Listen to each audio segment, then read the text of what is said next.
Parasuraman. He was the fifth son of Jamadagni Maharshi. Parasuraman, there the infamous Parasurama, who killed Petamma when he was just 14 years old on his father's orders. His matricide, Jamadagni was born as Satyavati's son by the blessings of sage Jamadagni Richikan, who was a fierce sage and married Renuka, the daughter of King Prasena Jit of the Ikshvaku family. Parasuraman was the fifth son of this couple. Parasurama, the sixth incarnation of Bhagavat.s, the only one incident in Parasurama's conflicted life. Jamadagni Ashram was on the banks of the river Narmada. Once, sage Renuka went to the river bank to fetch water. Kartyavirardhana and his wives were bathing there. At the next pier, a king named Chitranenan and his wife were bathing. Renuka could not take water as there were bathers on both steps. Not only that, Renuka watched the happy water sports of the two couples. Jamadagni reached the ashram thirsty and got angry not seeing his wife. When it is late, came with gem water. On being asked the reason for the delay, the sage's anger doubled. He called his sons and asked them to kill their mother. Would any children dare to do so? The eldest 4 children are the father's command denied. He did not bother to comply. But the younger son, Parasurama, decided to obey his father. Parasurama killed his mother, Renuka, as instructed by his father Jamadagni. Parasurama was an incarnation of Lord Vishnu, and the whole world was plagued by Kshatriya violence. Samivika, the pride of the Kshatriya, was born as the son of Lord Vishnu and Jamadagni. Shuraman had the vision of knowledge because he was an incarnation of Bhagavat. That is why he killed his mother following his father's orders. No matter how brave he is from now on known as Madruhatya. What kind of son will took at his mother's body covered in blood with her head severed? Parasuraman was paralyzed by the shock of the great sin he had committed. He fell down unconscious with the burden of sin and grief. Seeing all these scenes, Jamadagni's anger cooled.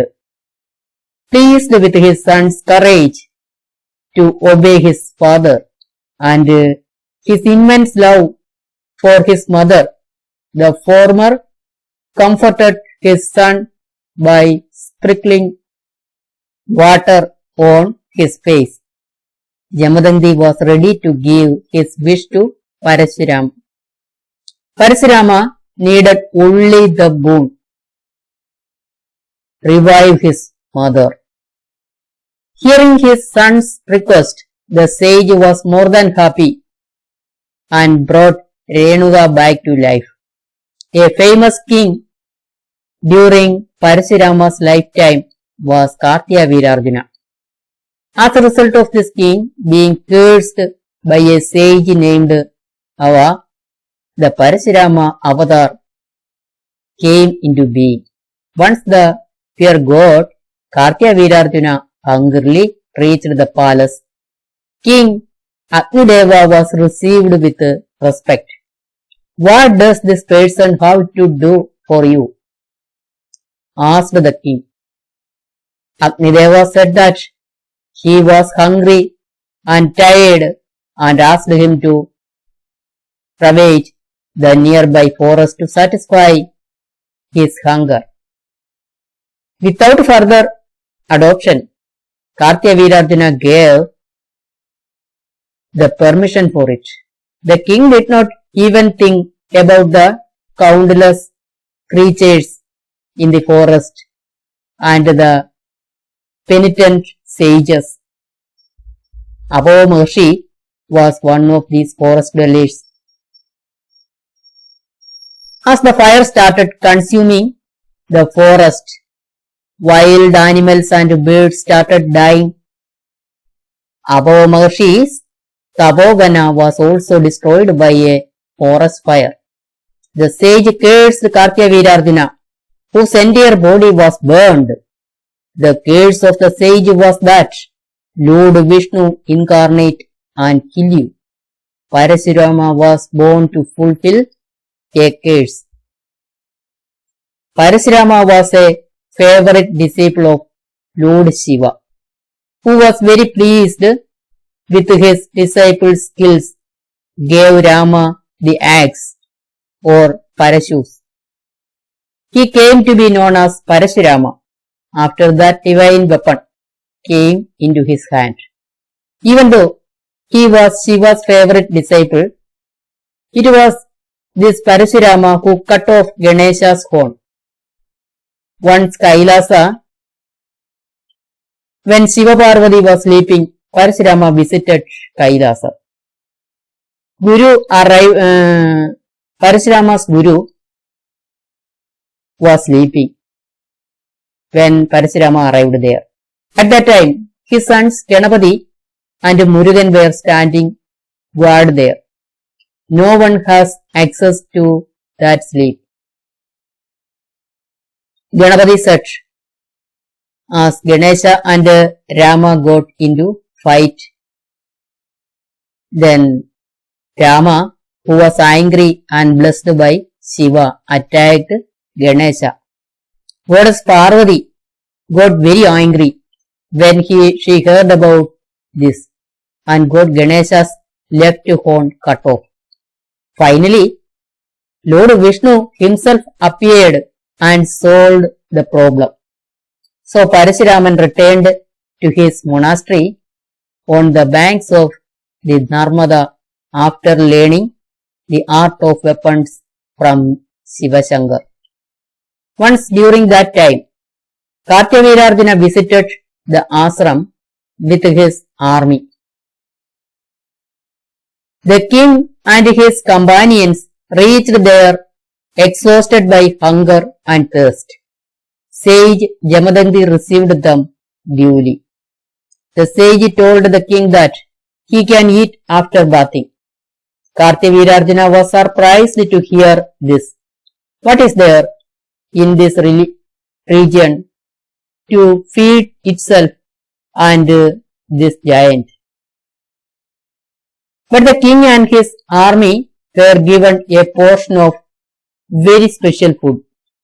This was possible due to the skill of Sushila, the miraculous cow in the possession of sage Jamadagni. After eating and resting, the king came back with the ambition to own that cow. The arrogant king sent his soldiers to the hermitage containing the medicine. Even though the sage and his wife begged, the king took the cow by force. The soldiers saw him still coming after the cow and beat him to death.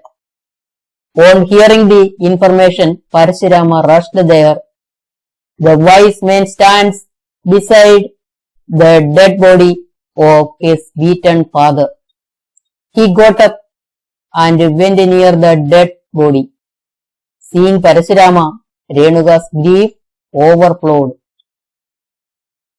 Ramanishayam, who killed his mother out of love for his father, has come. To see the dead body of the beaten father, Renuka hugged her husband's lifeless body and wailed. They looked at Parasurama and wept loudly.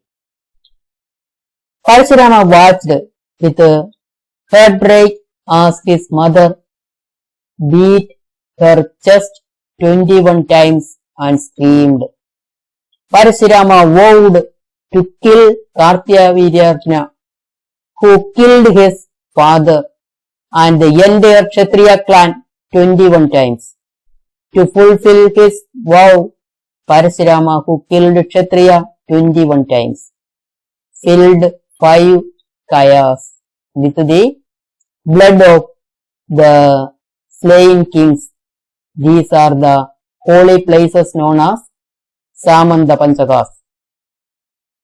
Parashuraman's purpose of incarnation ended with the killing of the aggressor Kshatriyas. It is time for him to attain Vishnu Padam.